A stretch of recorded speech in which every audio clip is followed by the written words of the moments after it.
حضرات، آج ماہ ربیع الاول کی 16 تاریخ ہے 1435 اور جنوری کی 18 تاریخ ہے 2014، اور آج ہم انشاءاللہ سورہ مبارکہ مائدہ کی آیت نمبر 13 اور 14 کا مطالعہ کریں گے۔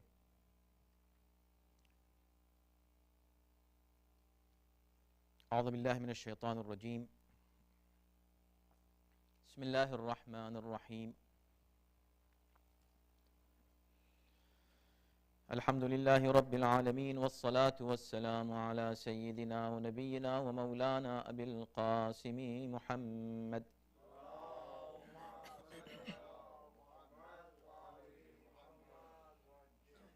وآلہ الطیبین الطاہرین المعصومین ولعنة اللہ علی اعدائهم اجمعین من الآن الى یوم الدین۔ اما بعد فقد قال اللہ فی کتابہ الکریم، بسم اللہ الرحمن الرحیم، فبما نقضهم ميثاقهم لعناهم وجعلنا قلوبهم قاسية يحرفون الكلم عن مواضعه ونسوا حظا مما ذكروا به ولا تزال تطلع على خائنة منهم إلا قليلا منهم فاعف عنهم واصفح إن الله يحب المحسنين۔ ومن الذين قالوا إنا نصارى أخذنا ميثاقهم فنسوا حظا مما ذكروا به فأغرينا بينهم العداوة والبغضاء إلى يوم القيامة وسوف ينبئهم الله بما كانوا يصنعون۔ صدق الله العلي العظيم۔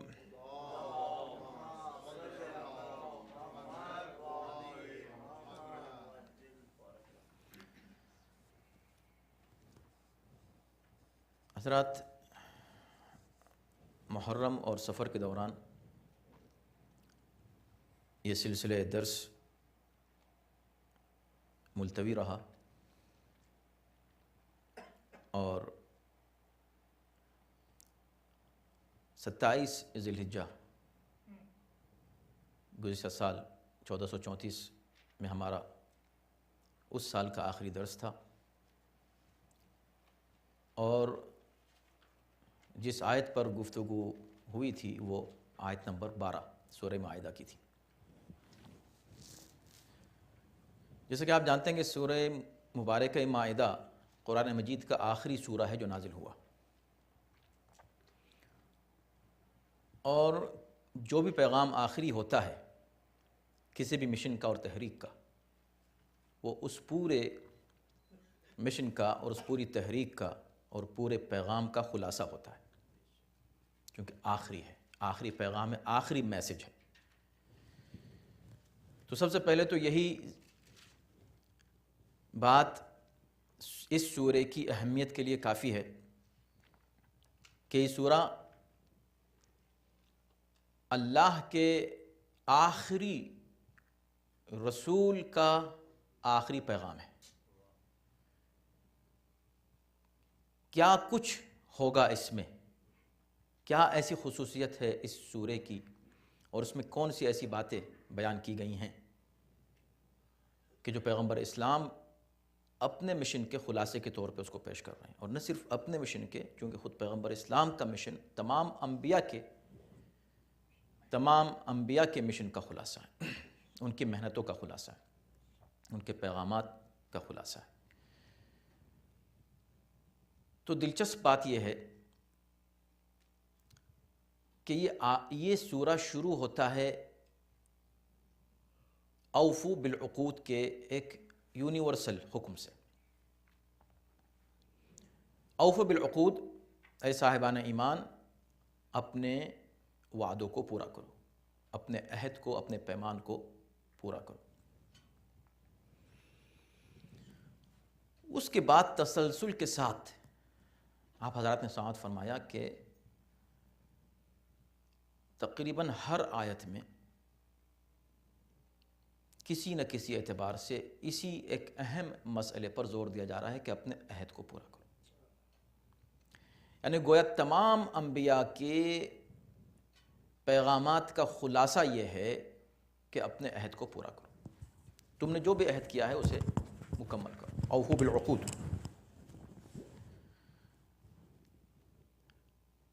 اور یہ عہد جو ہے یہ دو طرح کا ہے، ایک وہ عہد ہے جو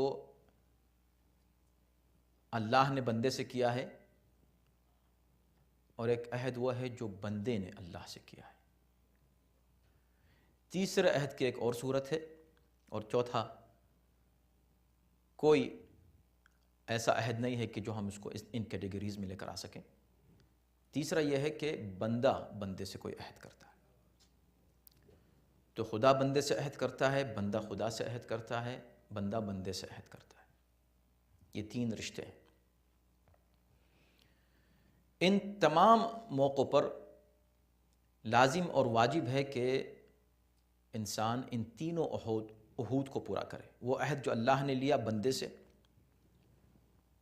اس کا ذمہ دار بندہ ہے، اور جو اللہ نے وعدہ کیا اس وعدے کو پورا کرنے کی ذمہ داری اللہ کی ہے، اور بلا شبہ اللہ ان وعدوں کو پورا کرتا ہے۔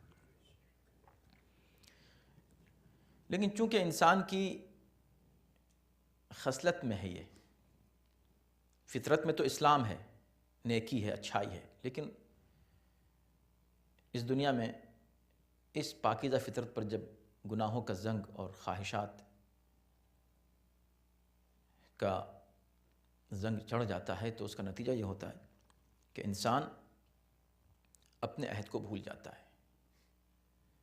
سب سے پہلے بندے نے عالم ارواح میں ہر بندے نے اللہ سے عہد لیا ہے، جس کا ذکر قرآن نے کیا ہے جگہ جگہ۔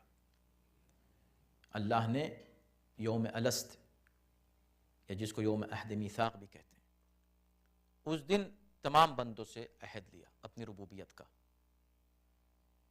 اور خاتم النبیین کی اور تمام انبیاء کی نبوتوں کا، اور معصومین کی ولایت اور امامت کا۔ اسی کا ذکر، وہی اصل میں خلاصہ، وہی دین ہے، وہی اسلام ہے۔ اگر انسان ان عہود کو پورا کرے، اللہ سے کیا ہوا عہد، اللہ نے جو اس سے کیا ہے وہ عہد، اور پھر بندوں سے جو عہد کیے ہیں، تو معاشرہ پاک صاف اور عدل پر مبنی اور انصاف پر مبنی قرار پائے گا، نہیں تو ظلم اور زیادتی ہوگی اور کیاس ہوگا معاشرے میں۔ اب آئیے دیکھیں کہ ہم نے اس سے پہلے اسی سورہ کے تعلق سے جو مختلف موضوعات پر گفتگو کی، اس کا خلاصہ بھی وہی عہد ہے، اور اسی عہد کی تکمیل کا جو دن تھا، کہ جس دن اس عہد کی عملی تکمیل کا دن آیا، تب اللہ نے یہ اعلان کیا الیوم اکملت لکم دینکم۔ آیت نمبر 3 کا جو حصہ ہے جس پر ہم گفتگو کر چکے ہیں کہ آج ہم نے دین کو مکمل کیا۔ کیوں مکمل کیا؟ اس لیے کہ آج اس عہد کی تکمیل کے، جب عہد مکمل ہوگا تو دین مکمل ہوگا۔ یعنی اس کا مطلب دین نام ہی عہد کا ہے، کویننٹ کا ہے، اس وعدے کا ہے کہ جو آپ کو پورا کرنا ہے، اور جس دن اس وعدے کی تکمیل کا دن ہوگا اس دن اسلام کی تکمیل کا دن ہوگا، اور جس دن ہم اپنی زندگی میں اس وعدے کو مکمل کریں گے اس دن ہمارا ایمان مکمل ہوگا۔ اور جب ہم اپنی زندگی میں کبھی بھی اس وعدے سے ہٹیں گے تو ہم گویا اسلام سے ہٹ رہے ہیں۔ اب آئیے آیت نمبر 12 جہاں ہم نے بات کو چھوڑا تھا، عجب تسلسل ہے آیات کا، اوفوا بالعقود سے لے کر الیوم اکملت لکم دینکم، اور اس کے بعد پھر جو بھی آیات ہیں وہ سب آپ کی نگاہوں کے سامنے ہیں، اور اس کے بعد پھر آتی آیت نمبر 12۔ تفصیل سے اس پہ چونکہ گفتگو ہو چکی ہے، لیکن صرف تاکہ ربط قائم ہو جائے آگے کے درس کا، تو مسلسل عہد و میثاق کو یاد دلایا جا رہا ہے، اور اس عہد و میثاق کی یاد دہانی کے ساتھ ساتھ انسانیت اگر ہے کسی انسان میں، آدمیت ہے، شرافت ہے، تو وہ احسان فراموش نہیں ہو سکتا۔ اس بنا پر اگر کبھی کوئی شخص عہد سے ہٹ رہا ہے تو خدا اسے نعمتیں یاد دلاتا ہے، وہ نعمتیں یاد کرو جو ہم نے تم پر نازل کی، تاکہ تم جب اس نعمتوں کو یاد کرو شکر گزار ہو جاؤ۔ شکر گزار ہوگے تو تم اپنے عہد کو پورا کرو گے۔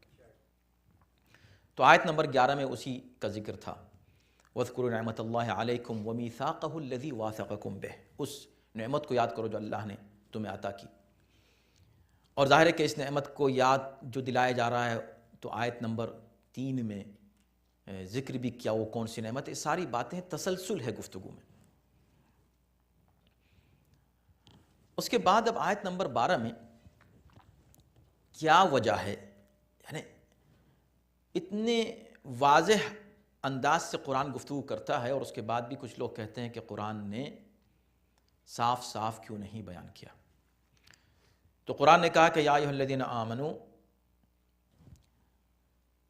اے صاحبان ایمان، اور دیکھیں اس سے پہلے بھی کونوا قوامین بالقسط، ان تمام باتوں کا تذکرہ ہے، لیکن یہاں اذکروا نعمت اللہ علیکم آیت نمبر 11 میں، آیت نمبر 6 میں بھی اذکروا نعمت اللہ، آیت نمبر 7 میں بھی اس کا تذکرہ، پھر آیت نمبر 12 میں اب مثال دی گئی ہے۔ یہاں پر جو ایک طریقہ ہے، اسلوب ہے قرآن کا، اور ہر اچھے معلم کا یہ اسلوب ہونا چاہیے کہ وہ ایک فارمولا دے کر یا ایک کوئی بھی اپنا پوائنٹ پیش کرنے کے بعد اس کو اگزامپل کے ذریعے سے، مثال کے ذریعے سے ثابت بھی کرے، اور پھر تقریب ذہنی کے لیے، یعنی اس مفہوم کو ذہن سے قریب لانے کے لیے مثال دے۔ بچوں سے جب بات کی جاتی ہے تو ان کو نصیحت کی جاتی ہے، نصیحت کے ساتھ فوراً ہی ماں باپ اپنا کبھی کا تذکرہ کرتے ہیں یا اپنے والدین کا، کہ دیکھو اس زمانے میں ایسا تھا اور ہم نے ایسا کیا تھا اور اب تم کو ایسا کرنا ہے۔ اس طرح کی مثالیں جگہ جگہ قرآن نے دی ہیں۔ تو اب جب مسلسل پہلی آیت سے لے کر یہاں تک عہد و پیمان کی اہمیت کا تذکرہ کیا جا رہا ہے، اور توحید و نبوت و امامت کی اہمیت واضح کر دی گئی ہے بہت ہی صاف الفاظ میں، اب اس کی پھر مثال بھی دی جا رہی ہے، اگزامپل دیا جا رہا ہے کہ دیکھو کیا ہوا۔ وَلَقَدْ أَخَذَ اللَّهُ مِيثَاقَ بَنِي إِسْرَائِيلَ، یہ آیت نمبر 12 کی بات ہے کہ اب تم یہ بھی یاد کرو، یہ بھی سوچو کہ ہم صرف تم سے نہیں کہہ رہے ہیں کہ تم اپنے عہد کو پورا کرو، یاد کرو کہ اللہ نے بنی اسرائیل سے بھی عہد لیا تھا، وہ بھی ایک قوم تھی، تم بھی ایک قوم ہو۔ تو کبھی بنی اسرائیل کا ذکر ہے، کبھی یا ایھا الذین آمنوا آ جاتا ہے بیچ میں، کبھی نصارہ کا ذکر ہے، کبھی یا ایھا الذین آمنوا درمیان میں۔ کیا ہے یہ؟ یعنی کہ یا ایھا الذین، اے صاحبان ایمان، ہم تم سے بات کر رہے ہیں، مگر دیکھو تم سے پہلے یہ مثالیں گزر چکی ہیں، ایسی قومیں پہلے گزر چکی ہیں، ہم تمہارے سامنے ان قوموں کی مثال رکھ رہے ہیں، ایسا نہ ہو کہ تم ان جیسے ہو جاؤ، ان میں جو اچھے لوگ تھے ویسے بنو، ان میں جو برے تھے ویسے نہ بنو۔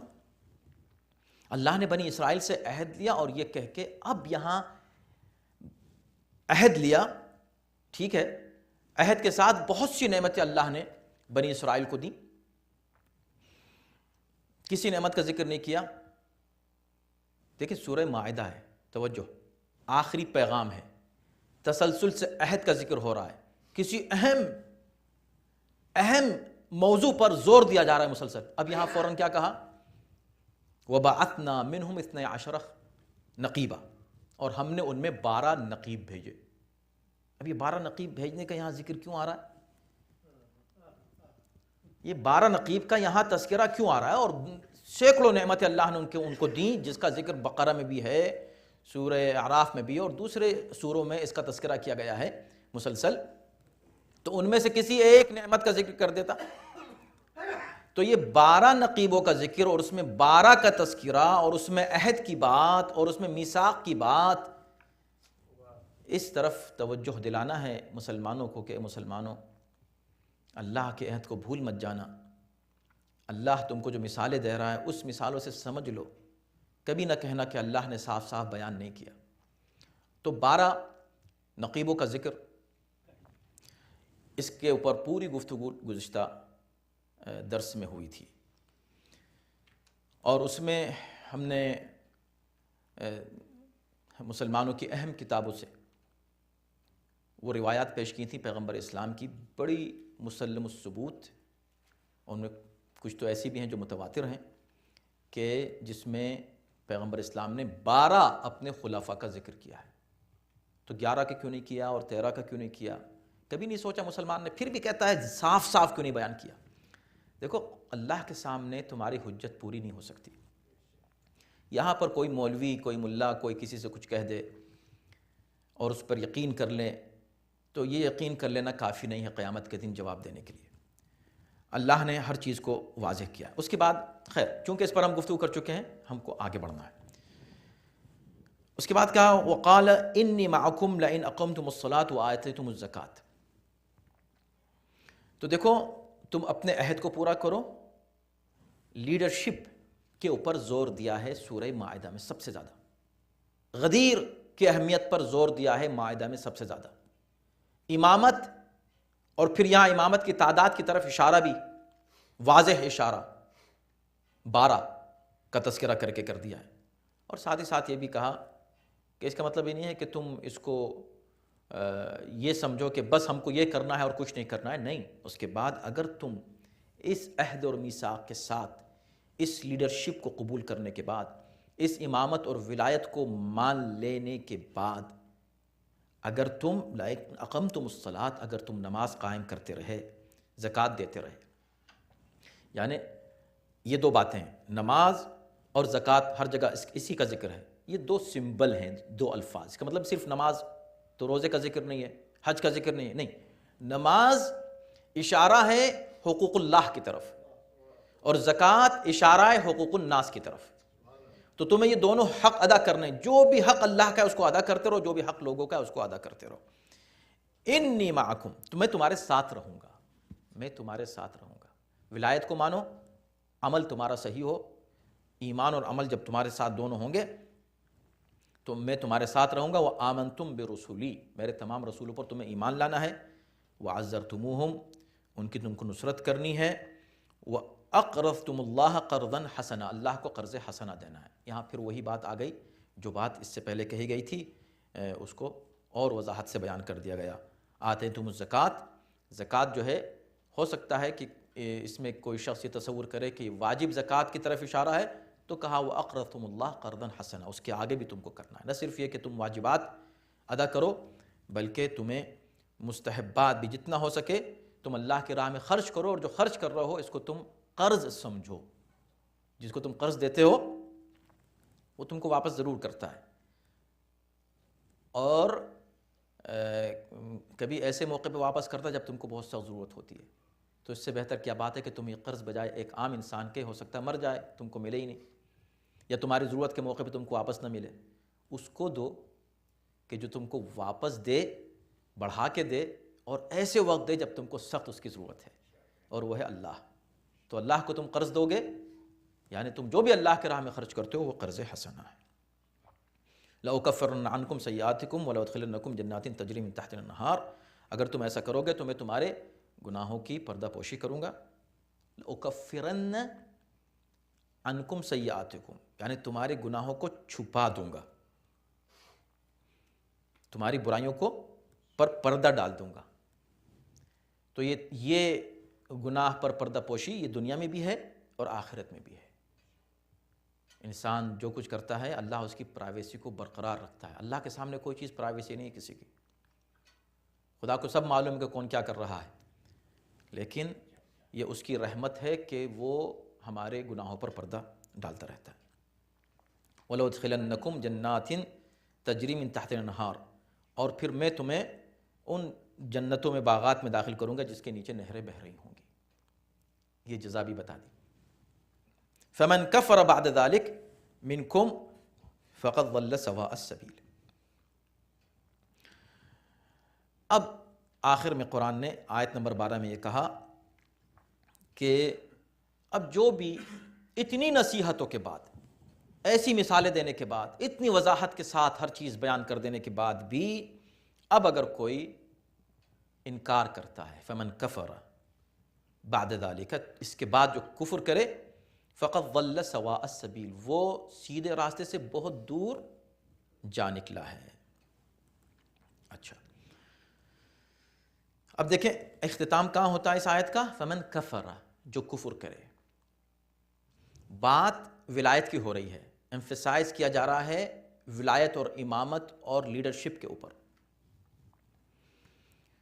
اور لفظ استعمال ہو رہا ہے کفر کا۔ ظاہر ہے کہ ہم یہ مانتے ہیں کہ اگر کوئی شخص امامت کا قائل نہیں ہے لیکن توحید و رسالت کو مانتا ہے تو وہ مسلمان ہے، ہم اس کو کافر نہیں کہتے، اور اس کو ہم اس سے پہلے عرض کر چکے ہیں کہ کیوں نہیں کہتے۔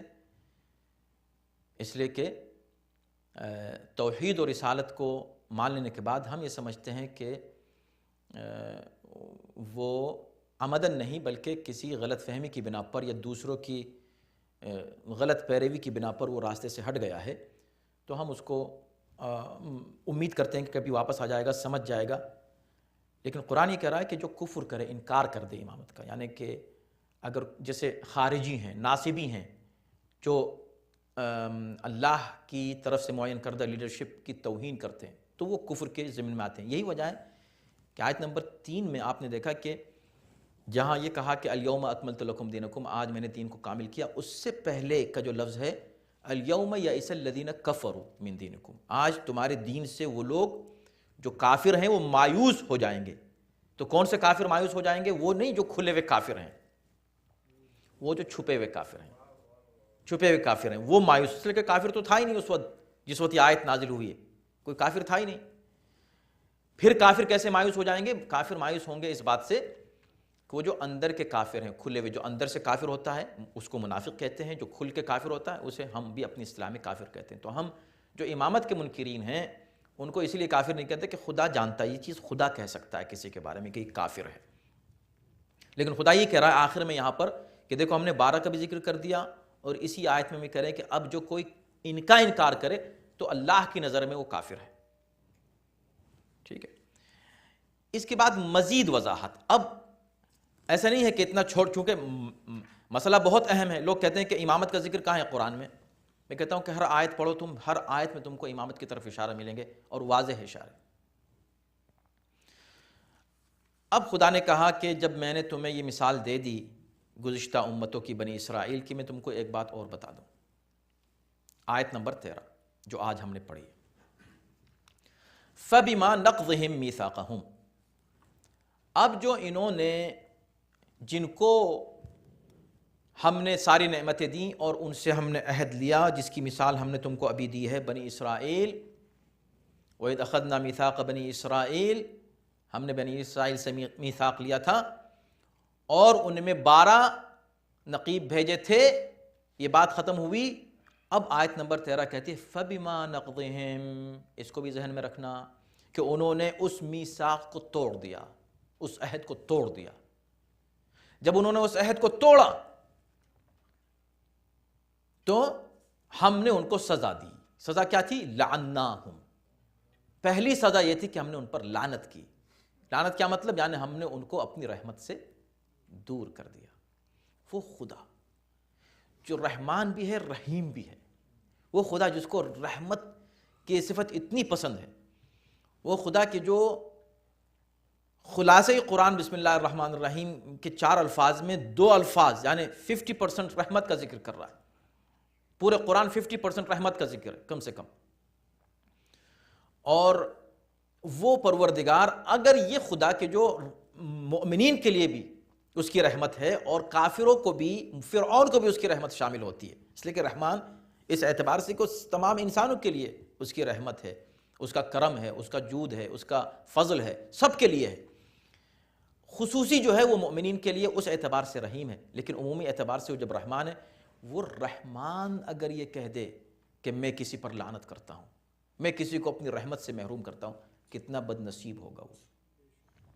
تو فرمایا کہ ہم نے ان کو ان کی عہد شکنی کی بنا پر، عہد شکنی کیا تھی؟ انبیاء کی تکذیب، انبیاء کا قتل، کتاب و کلمات کی تحریف، حدود و فرائض کی مخالفت، حقائق کی پردہ پوشی، اس طرح کی چیزیں یہ کرتے رہے اور بلکہ خدا کے مقابلے پر آ گئے گوسالے پرستی کر کے. تو یہ تمام نقض میثاق تھا، عہد شکنی تھی جو کر رہے تھے. لعنت اللہ نے کیسے کی؟ کیونکہ اس آیت میں 3 الفاظ ہیں. فَبِمَا نَقْضِهِمْ لَعَنَّاهُمْ، انہوں نے جو عہد شکنی کی اس کی بنا پر عہد توڑا، اس کی بنا پر ہم نے لعنت کی. تو ایک ہے عہد کا توڑنا، ایک ہے لعنت. عہد کیا تھا؟ توحید، رسالت اور امامت، لیڈرشپ. جیسے جناب موسیٰ چھوڑ کر گئے تھے جناب ہارون کو، یہ عہد تھا کہ میں تم پر اس کو اپنا خلیفہ بنا کے جا رہا ہوں، اور 10 دن کے اندر بھول گئے اور چھوڑ دیا اس کو جس کو رسول کھلم کھلا اعلان کر کے بنا کر گئے تھے. اب لوگ کہتے ہیں کیسے ہو سکتا ہے؟ ہو چکا ہے تاریخ میں. وہی مثال دی جا رہی ہے، اس امت کو یہی بتایا جا رہا ہے کہ یہ مت کہنا یہ کیسے ہو گیا، ہو چکا ہے. دیکھو ہم تم کو مثال دے رہے ہیں. تو عہد کو توڑا کیسے؟ جو عہد کیا گیا تھا اس پر عمل نہیں کیا. لعنت اللہ نے کیسے کی؟ اس کے بہت سی صورتیں تھیں لعنت کی، اپنی رحمت سے جدا کرنے کی. ان پر طرح طرح کے عذاب اللہ کرتا رہا، ان کو طرح طرح کی اسی دنیا میں سزائیں دیتا رہا. اس حد تک سزا، سخت ترین سزا جو عام دیگر امتوں کو نہیں دی گئی، وہ یہ تھی کہ ان میں سے بہت سو کو جانوروں کی شکل میں، خنزیر اور بندروں کی شکل میں اللہ نے مسخ کر دیا. تو اس طرح کے انہیں سزائیں دی گئیں. وَجَعَلْنَا قُلُوبَهُمْ قَاسِيَةً. اب یہاں پر ایک اور سزا بیان کی جا رہی ہے جو بڑی عجیب سزا ہے. یہ سب چیزیں اگر ہم ان پر غور نہ کریں تو قرآن پڑھنے کا فائدہ کیا ہے؟ وَجَعَلْنَا قُلُوبَهُمْ قَاسِيَةً، اور ہم نے ان کے دلوں کو سخت کر دیا. دلوں کو سخت کر دیا کیا مطلب؟ قساوت جو ہے وہ عربی میں استعمال ہوتا ہے پتھر کی سختی کے لیے. پتھر سخت ہوتا ہے، اس کے لیے یہ لفظ استعمال ہوتا ہے. وہ لفظ استعمال کیا ہے انسانوں کے دل کے لیے. دل کتنا نرم ہوتا ہے، فزیکلی کتنا نرم ہے دل. اللہ نے کہا کہ یہ دل پتھر کی طرح ہے. وَجَعَلْنَا قُلُوبَهُمْ قَاسِيَةً. یہ لوگ جو عہد شکنی کرتے ہیں، جو توحید سے، رسالت سے اور امامت سے الگ ہو جاتے ہیں، ان کے دل سخت ہو جاتے ہیں. کیا مطلب؟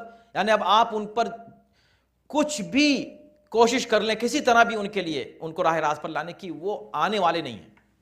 ان کے دل اتنے سخت ہو گئے. ان سے کہ بھئی یہ قرآن میں لکھا ہوا ہے، یہ دیکھو 12 کا ذکر ہے، دیکھو 12 کا کون سے 12؟ رسول اللہ نے دیکھو یہ 12 کا ہے، یہ دیکھو رسول اللہ نے یہ.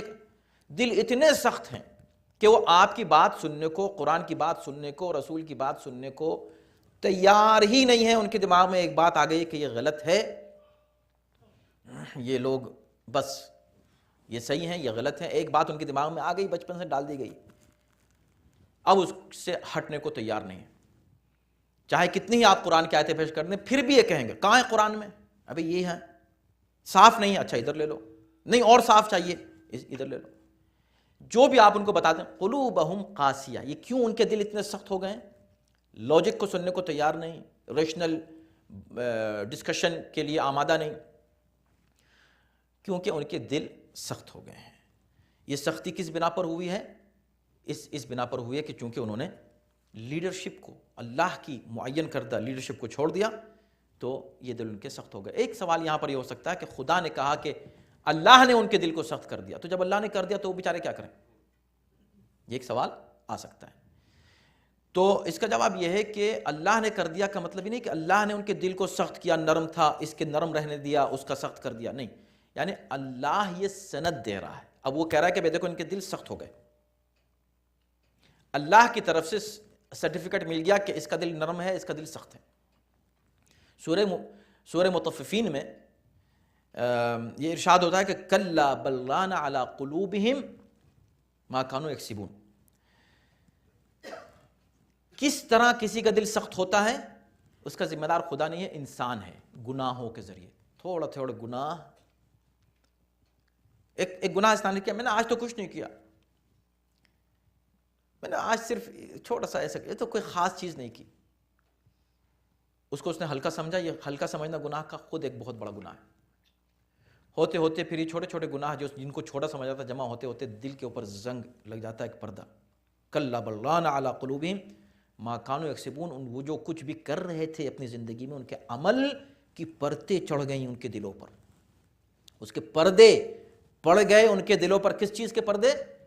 ان کے عمل کے پردے. تو انسان کا گناہ جو ہے وہ انسان کے دل کو سخت کرتا ہے، نہ کہ خدا. لیکن جب وہ بہت مسلسل گناہ کرتا رہتا ہے سخت دل ہو جاتا ہے. اور بالکل سمپل بات ہے، تو انسانی نیچر ہے کہ جب آپ کسی ایک چیز کو کرنا شروع کر دیں پھر اس کو ایزی لے لیتے ہیں. شروع میں آپ کہیں گے نہیں نہیں ہم یہ نہیں کرتے، لیکن ایک بار کرنا شروع کر دیا. سگریٹ اور پیری جو کہتے ہیں، مطلب سگریٹ کے لوگ عادی کیسے ہوتے ہیں؟ اسموکنگ ایک دم سے نہیں کوئی کرتا. اسموکنگ بالکل ایک ایسی چیز ہے کہ جو آدمی دیکھے اور ہنسے کہ بھئی یہ اسموکنگ ہے کیا چیز. لیکن جب اسٹارٹ کر دیتا ہے، ایک اس نے جسٹ ٹیسٹ کے لیے کیا، پھر دوسرا تیسرا، اس کا ہوتے ہوتے ہوتے ہوتے عادت جو ہے رفتہ رفتہ ہوتی. یہی مسئلہ دل کی سختی کا ہے. دل ایک دم سخت نہیں ہو جاتے، رفتہ رفتہ سخت ہوتے ہیں. انکار کیا، یہاں تک کہ اب اللہ کی لیڈرشپ کا انکار کر دیا. اللہ نے کہا ان کے دل کو ہم نے سخت کر دیا، یعنی ہم نے اعلان کر دیا اب کوئی ان کے دل کو ٹھیک نہیں کر سکتے. جب ہم نے کہہ دیا ان کے دل سخت ہو چکے ہیں. وَيُحَرِّفُونَ الْكَلِمَ عَنْ مَوَاضِعِهِ. اب جب ان کے دل سخت ہو گئے، دیکھیں آپ اس کو اپلائی کریں اس امت کے اوپر. میرے بھائی، جو کچھ بھی قرآن یہاں کہہ رہا ہے یہ کوئی پرانی کوئی کہانی نہیں ہے کہ صرف لطف اندوز ہونے کے لیے چلو بھئی ایک قصہ سناؤ آج. ہاں اچھی کہانی تھی. اگر ایسا ہوتا نا تو دوسری بار اس کو سن کے آپ بور ہو جاتے. تو کہانی نہیں ہے، ہدایت ہے. تو پہلے انہوں نے عہد کو توڑا، اللہ نے ان پر لعنت کی، ان کے دل سخت ہوئے. تسلسل دیکھیں، جب دل سخت ہوئے تو کیا کرنے لگے؟ یحرفون الکلم عن مواضعہ، پھر یہ کلمات کو ان کی جگہ سے ہٹانے لگے، تحریف کرنے لگے. یہ دل کی سختی کی وجہ سے. اب آپ ان سے کہیں کہ بھئی دیکھو یہ ہے قرآن میں یہ لکھا ہوا ہے، یہ حق صاف صاف، انہوں نے فوراً اس میں تبدیلی کر دی. تو تحریف جو ہے دو طرح سے ہوتی ہے، تحریف لفظی، تحریف معنوی. تحریف لفظ میں یا تحریف معنی میں.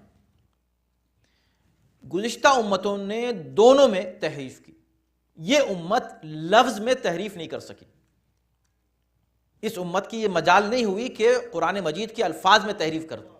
الفاظ سب وہی ہیں، لیکن بلا شبہ اس امت نے معنی اور مفہوم میں تحریف ضرور کی. اگر معنی اور مفہوم میں تحریف نہیں کی ہوتی تو قرآن کے میسج 10 نہیں ہے، قرآن کا ایک ہی میسج ہے. وہ میسج سب کو ایک ہی ملتا. وہ 10 اس لیے بن گئے کہ ہر ایک نے اپنے حساب سے اس کی تفسیر کی، اپنی تشریح کی، اپنے اعتبار سے. اس نے پہلے اپنا مائنڈ سیٹ کر لیا ایک چیز کے اوپر، ایک آئیڈیالوجی کے اوپر، پھر اس آئیڈیالوجی کو ثابت کرنے کے لیے قرآن کی آیتوں کی تعویل کرتے رہے، جس کا ذکر سورہ آل عمران میں کیا گیا ہے کہ والذین فی قلوبہم زیغ فیتبعون ما تشابہ منہ ابتغاء تأویلہ.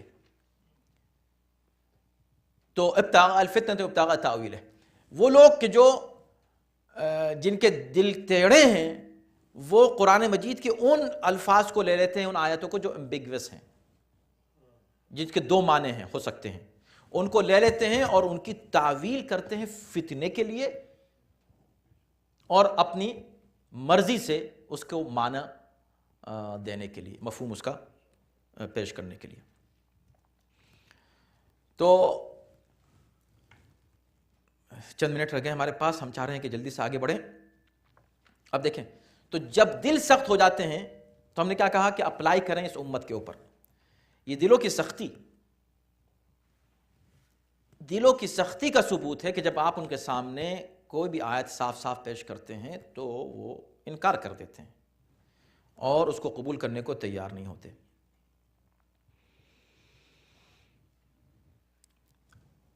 وَنَسُوا حَظًّا مِمَّا ذُكِّرُوا بِهِ، اور اس کے بعد وہ ان باتوں کا بہت بڑا حصہ بھول چکے ہیں جن کی ان کو تعلیم دی گئی تھی، جن کو ذُكِّرُوا بِهِ، جس کو یاد دلایا گیا تھا. ذُكِّرُوا بِهِ یعنی یاد دلایا، ان کو نصیحت کی گئی تھی. بہت سی باتیں، دیکھو یہ کرنا، دیکھو یہ نہیں کرنا، دیکھو ایسا، وہ سب بھول گئے. کیوں؟ اس لیے کہ پہلے عہد شکنی کی اللہ نے ان پر لعنت کی، اس کے بعد انہوں نے کلمات میں تحریف کرنا شروع کر دی. اور یحرفون الکلمہ کا ایک مفہوم یہ بھی ہے، اس لیے کہ کلم سے ہے جناب، کلمے کی جمع ہے.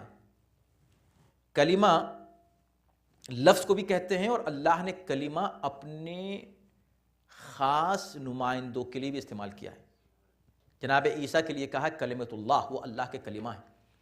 تو اللہ کے نمائندے انبیاء اور اولیاء بھی کلمہ ہو سکتے ہیں، وہ بھی کلمہ ہے. تو اب یہاں پر یہ بھی ہو سکتا ہے اس کا مفہوم کہ عن مواضعہ، کلمات کو موقع و محل سے ہٹا دیتے ہیں، یعنی ان کی جو منزل ہے، ان کا جو مقام ہے کلمات کا، وہاں سے ہٹا کے ان کو کسی اور جگہ رکھنے کی کوشش کرتے ہیں اور ان کی جگہ کسی اور کو لا کر رکھ دیتے ہیں. یہی ہوتا ہے، یہ بنی اسرائیل نے کیا، یہی اس امت نے کیا کہ اللہ نے جس کو معین کر دیا، جس جگہ کے لیے اللہ نے بنایا کسی کو، اس جگہ سے ہٹا کر اس کی جگہ کسی اور کو بٹھا دیا. یہ بھی کلمات کو مواضع سے یعنی موقع و محل سے ہٹانے کے ضمن میں آتا ہے. وَنَسُوا حَظًّا مِمَّا ذُكِّرُوا بِهِ، یہ سب کرتے رہے اور سب بھول گئے جو ان کو نصیحت کی گئی تھی، ان کو بتایا گیا تھا. قرآن پورا کا پورا قرآن نصیحت ہے، پورا اللہ کا کلام شروع سے آخر تک نصیحت ہے، ذکر ہے. اس کو ذکر ہی کہا گیا، اور یہاں ذُكِّرُوا بِهِ، ان کو ذکر بتایا جا رہا ہے، یعنی ان کو یاد دلایا جا رہا ہے، ان کو نصیحت کی جا رہی ہے. ہر چیز بھول گئے. صرف قرآن ہی نہیں بھولے، وہ جو پیغمبر جاتے جاتے کہہ کر گئے انی تارک فیکم الثقلین، کتاب اللہ ہے، کتابوں میں لکھا ہوا ہے، مگر بھول گئے. من کنت مولا فہذا علی مولا، اس کے معنی یہ ہیں، اس کے معنی تحریف کلمات، بھول گئے. میرے اہل بیت سفینہ نوح کی طرح ہیں، بھول گئے. علی مجھ سے، میں علی سے، سب بھول گئے، ہر چیز بھول گئے. تو اب قرآن یہ کہتا ہے کہ جب ایسا ہوا تو تم یہ مت سمجھو کہ ایسا ہو چکا ایک بار، یا ہمیں ایک قصہ ایک بیان کر کے چھوڑ دیا، ایسا نہیں ہے. وَلَا تَزَالُ تَطَّلِعُ عَلَىٰ خَائِنَةٍ مِّنْهُمْ، آئے دن تم ان کی خیانت کے کوئی نہ کوئی قصے، کہانی، کوئی واقعہ سنتے رہو گے. ایسا نہیں کہ سٹاپ ہو گیا، کہانی پرانی ہو گئی، ابھی بھی چل رہا ہے، چلتا رہے گا، تم سنتے رہو گے. ایوری ڈے ایک کوئی نیا ان کا خیانت کا قصہ تم کو پتہ چلتا رہے گا. یہاں تک آ گئی بات. الا قلیلا منہم. ہم آیت نمبر 12 ہی پر آج گفتگو کو چھوڑیں گے، اور انشاءاللہ آیت نمبر 13 پر چھوڑیں گے. آیت نمبر 14، 15 اور 16 انشاءاللہ اگلے ہفتے اس پر گفتگو ہوگی. ہم اس کو تمام کر دیں یہاں. الا قلیلا منہم. دیکھیں یہ حسن ہے قرآن کا، یہ حسن ہے، یہ بیوٹی ہے اسلوب کی، قرآن کے سٹائل کی، کہ جب ایک قوم کی بات کی، بنی اسرائیل کی بات کی. بنی اسرائیل ایک قوم ہے، بنی اسرائیل ایک ٹرائب ہے بڑا، اس کا ذکر کر دیا. اسرائیل جناب یعقوب کا نام ہے، ان کی اولاد بنی اسرائیل ہے، تو ان کا ذکر کیا. تو بنی اسرائیل جب کہتے تو سب آ گئے، اس میں بنی اسرائیل سب آ گئے. تو قرآن کسی قوم کو ایز اے قوم برا نہیں کہتا، ان کے عمل کی وجہ سے برا کہتا ہے. ڈسکریمنیشن نہیں ہے، ہیٹریڈ نہیں ہے، بلکہ ان کے عمل، ان کی کرتوت، اس کی بنا پر ان کی مذمت کرتا ہے. جب ایسا کرتا ہے تو کیا سب 100% برے تھے؟ نہیں، ان میں اچھے بھی تھے. تو جہاں کبھی قرآن اس طرح کی برائی کرتا ہے، کسی ایک قوم کی کلیکٹیو برائی، دیکھیں فوراً کیا کہتا ہے؟ الا قلیلا منہم، علاوہ کم لوگوں کے ان میں سے. اب آج ہم بھی جب اسی بات کو اس امت پر اپلائی کریں، بھئی ہم اور آپ اس امت میں ہیں کہ نہیں؟ ہم ہیں. تو جب قرآن یہ کہہ رہا ہے کہ بھئی اس امت نے ایسا کیا تھا اور رسول اللہ کہہ رہے ہیں تم بھی ایسا ہی کرو گے، تو کیا ہم بھی ایسا ہی کر رہے ہیں؟ کہ نہیں. الا قلیلا منہم، قلیل تعداد وہ ہوگی جو ایسا نہیں کرے گی.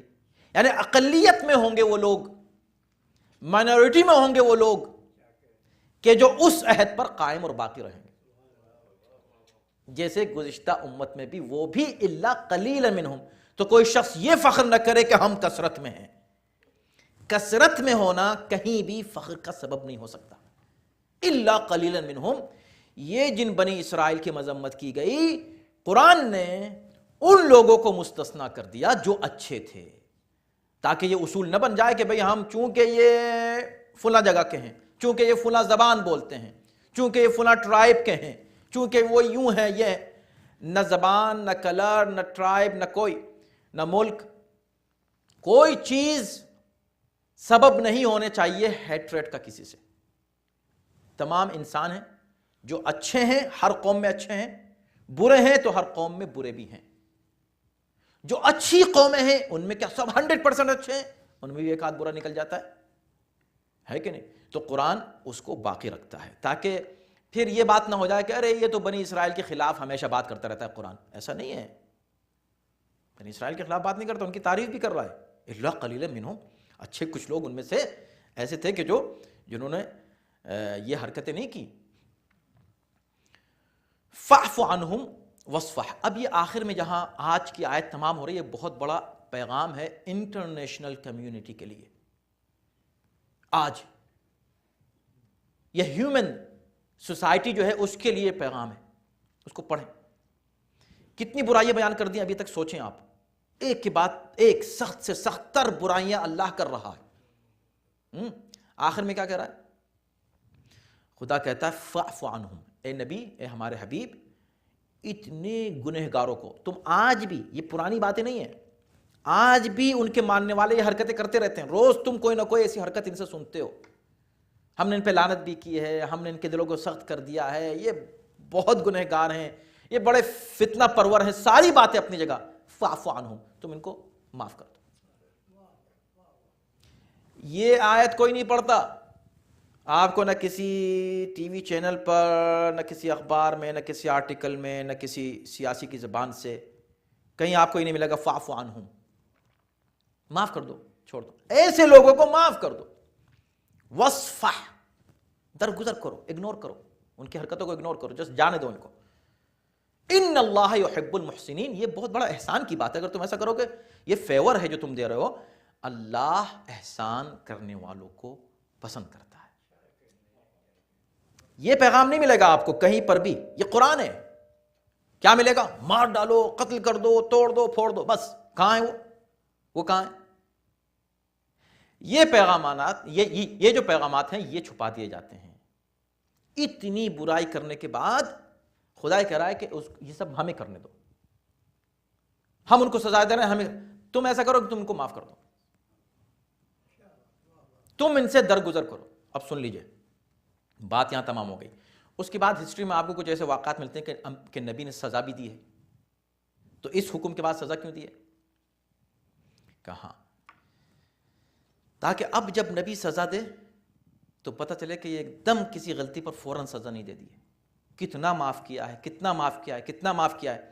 آخر میں جو سزا کبھی دی ہے کسی انڈیویجول کو یا کلیکٹیولی کبھی کوئی سزا پیغمبر اسلام نے دی ہے تو اس کا ریزن سوسائٹی کو ایسے فتنہ پرور لوگوں سے بچانا ہے۔ جیسے آج دنیا کا کوئی بھی قانون یہ نہیں کہتا کہ آپ کسی ٹیررسٹ کو چھوڑ دیں، جانے دیں۔ اسلام کہتا ہے کوئی بات نہیں، اس نے غلطی کی، ابھی چھوڑ دو، پھر غلطی کی، چھوڑ دو۔ اب اتنی وہ غلطی کرنے لگا کہ اس سے سوسائٹی کو خطرہ ہو گیا، اس انسانیت کو خطرہ ہو گیا، اب اس کو سزا دو۔ تو جب کبھی پیغمبر نے سزا دی ہے اس سزا کا ذکر کریں گے سب، دیکھو یوں کیا پیغمبر نے، دیکھو یہ سزا دی پیغمبر نے، اس سے پہلے کتنی بار معاف کیا پیغمبر نے، اس کا ذکر نہیں ہوتا۔ پروردگار عالم انشاءاللہ ہم سب کو توفیق کرامت فرمائے کہ ہم قرآن مجید کے ان پیغامات سے اپنی زندگی کو روشن اور منور کر سکیں، اور پروردگار انشاءاللہ ہمارے علم اور معرفت میں اضافہ فرمائے۔ قرآن و اہل بیت سے ہمیشہ اللہ ہم سب کو وابستہ رکھے، امام زمانہ کے ظہور میں تعجیل ہو، اور ہم سب ان کے اعوان و انصار میں داخل شامل ہوں۔ صلوات بر محمد و آلہ